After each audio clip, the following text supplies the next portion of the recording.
हमेशा ही जब समय को समझने की कोशिश करते हैं या समझते हैं लोक में या व्यवहार में, तो हमारी समझ किसी चीज के, किसी व्यक्ति, वस्तु या घटना के पहले या बाद होने से निकल गया। सूरज का उदय होना, सूरज का अस्त होना, वस्तुओं के संदर्भ में, व्यक्तियों के संदर्भ में हम समय की समझ बनाते हैं, समय की समझ को विकसित करते हैं।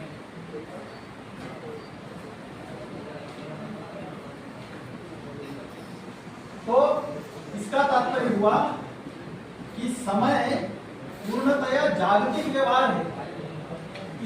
एक प्रकार से कहें कि सांसारिक व्यवहार है। एक जर्मन दार्शनिक हुए हैं कांट, उन्होंने कहा है कि समय में कोई वस्तुनिष्ठता नहीं होती, ऑब्जेक्टिविटी नहीं होती है। ऑब्जेक्टिविटी समझते हैं आप लोग ना? ऑब्जेक्टिविटी मतलब जैसे मोबाइल एक ऑब्जेक्ट है, इसके अंदर ऑब्जेक्टिविटी, इसको लिया जा सकता है, इस्तेमाल किया जा सकता है। समय के अंदर कोई ऐसी ऑब्जेक्टिविटी नहीं है, अर्थात ये कोई चीज नहीं है जो किसी को दी जा सके या किसी से ली जा सके। हमारी जो समय की जो समझ है, वो समझ इस संसार की जितनी वस्तुएं हैं, चाहे वो पर्वत, पहाड़, नदियां, घर, व्यक्ति, जो भी कुछ है, उनके संदर्भ में हमारी चेतना का जगत से और उसकी वस्तुओं से जो संबंध है, उस संबंध के अनंतर, उसके संदर्भ में ही हम समय को समझ सकते हैं। समय कोई ऐसी बेयर चीज नहीं है जिसको कि हम हवा में समझ लेते समय। आदि शंकराचार्य का जो अद्वैतवाद है, उसके विचार का जो मूल है, अगर यहाँ पर फिलोसफी के बच्चे बैठे होंगे तो जानते होंगे आप इस तो उनके विचार का जो, उनके दर्शन का जो मूल है, वो कहते हैं कि there is no gap between to know Brahman and to be Brahman. कहते हैं कि जो ब्रह्म, जो परम तत्व है, जो सर्वोच्च सत्ता है, उसको जानने में और वो ब्रह्म हो जाने में किसी प्रकार का कोई अंतराल नहीं है, कोई स्थान नहीं है, कोई गैप नहीं। और ये गैप किस प्रकार का गैप? समय का गैप। किसी प्रकार का टाइम, समय का अंतराल नहीं है उसके मध्य। इसके मध्य में ब्रह्म को जानने में और ब्रह्म हो जाने में, अर्थात अद्वैत में समय का कोई स्थान नहीं है। मैं ये बात आपको इसलिए बता रहा हूं अद्वैत की, क्योंकि मैं ये कहना चाह रहा हूं कि समय का संबंध जो है वो इस द्वैत जगत से है। द्वैत जगत कहने का मतलब जहां पर इस प्रकार की भिन्नता है कि मैं हूं, ये आप है, ये वो वस्तु है, ये वो वस्तु है वगैरह। जहां पर इस प्रकार का द्वैत है, वहां पर समय की समझ नहीं। नॉन क्वालिटी में किसी तरीके का समय बोध नहीं होता।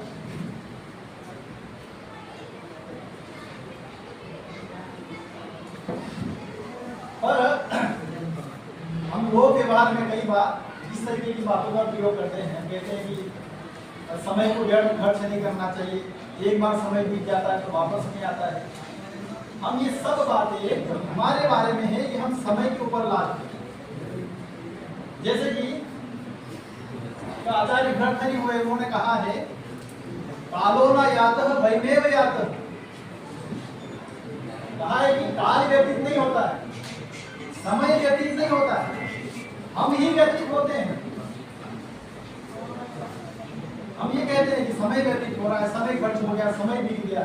समय नहीं बीत रहा है, हम बीत रहे हैं। इस बात को समझने की जरूरत है। हमेशा ही हमने समय के प्रबंधन को बहुत ऑब्जेक्टिव ट्रीट किया है। हम पढ़ाई लिखाई करते हैं तो हम टाइम टेबल बनाते हैं, शायद आपने सब लोगों ने बनाया होगा कभी। टाइम टेबल एक चार्ट बनाते हैं, लिखते हैं उसमें इतनी बजे उठेंगे, इतनी बजे ये पढ़ेंगे, उतनी बजे ये पढ़ेंगे। और ज्यादातर मौकों पर हम असफल होते हैं, इसको फॉलो नहीं कर पाते। क्यों होता है ऐसा, कभी आपने सोचा है?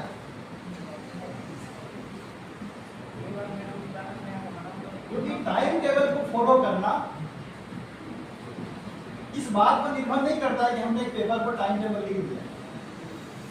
वो टाइम टेबल को फॉलो करने वाला जो है उस पर निर्भर करता है।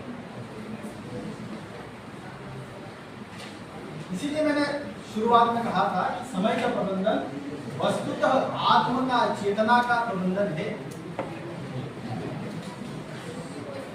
ये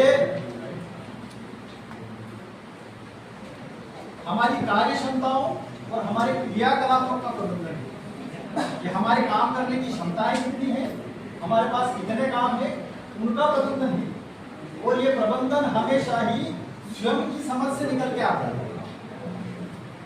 तो समय प्रबंधन को हमें अपनी जीवन शैली बनाना है। समय प्रबंधन कोई ऐसी चीज नहीं होना चाहिए जिसको फॉलो कर रहे हैं। ये शुरुआती तौर पे हो सकता है, प्राइमरी ऐसा कर सकते हैं कि हमने एक चार्ट बनाया है उसको फॉलो कर रहे हैं, पर अंततः इसे हमारे जीवन का हिस्सा बन जाता है। जब एक किसान खेत में काम करता है तो टाइम टेबल बना करके, चार्ट बना करके समय का प्रबंधन करके काम नहीं करता है। उसको पता होता है कि कब क्या काम करना है, वो उसके जीवन का हिस्सा है, उसकी जीवन शैली का हिस्सा है। वो जीवन शैली का हिस्सा समय और समय पर काम करना, ये सब चीजें तब बन पाती है जब आप स्वयं का आकलन करें, जब स्वयं के कार्यों का आकलन करें, आप अपने प्रति सजग होते हैं, अपने कार्यों का मूल्यांकन कर पाते हैं, उनका परीक्षण कर पाते हैं, उनको देख पाते हैं कि हमें क्या करना है। आप अपने उद्देश्यों में स्पष्ट होते हैं। आपके अपनी चेतना के प्रति आपकी स्पष्टता जो है वो आपको समय प्रबंधन की तरफ लेके आए। तो समय प्रबंधन का जो अभी तक आप ज्यादातर लोगों ने मैंने देखा कि अपनी फाइल जो तैयार की थी वो समय प्रबंधन की तैयार, तो ज्यादातर बच्चे जो है उसमें लिख के लाए थे या बता भी गए थे कि हमें अपने कामों को डिवाइड करना चाहिए कि हमारे पास इतने काम है, हमें समय को डिवाइड करना चाहिए, कितना समय है, इतने समय में हम ये काम करेंगे, उतने समय में ये काम करेंगे, ये सब करना है। पर ये सब करने की स्पष्टता जो क्लियरिटी जो है वो आपको अपने स्वयं पर ध्यान देने से आएगी। और यहीं पर समय प्रबंधन में योग और ध्यान की महत्ता स्पष्ट होगी। इसीलिए आप व्यक्तित्व विकास का पेपर पढ़ते हैं आप लोग, व्यक्तित्व विकास में सारी चीज, व्यक्तित्व विकास जो है वो सेंटर है, उसके लिए सब चीजें हैं। टाइम का मैनेज करना है, और टाइम को मैनेज करने के लिए आपके पास में ध्यान की पूंजी होना चाहिए। ध्यान और योग के द्वारा आप अपने आप को समझ पाएंगे, और जब आपकी समझ अपने प्रति बढ़ेगी, अपने उद्देश्यों में आप स्पष्ट होंगे, अपनी शक्तियों में आप स्पष्ट होंगे, अपने सामर्थ्य को आप जानेंगे, अपने रुझानों को जानेंगे, अपनी इच्छाओं को जानेंगे कि वस्तुतः मुझे करना क्या, वास्तव में करना क्या चाहता हूँ। कई बच्चे अपने एम को लेकर ही स्पष्ट नहीं होते, वो बहुत सारे काम हाथ में ले लेते हैं और फिर कुछ भी सही से नहीं हो पाता है।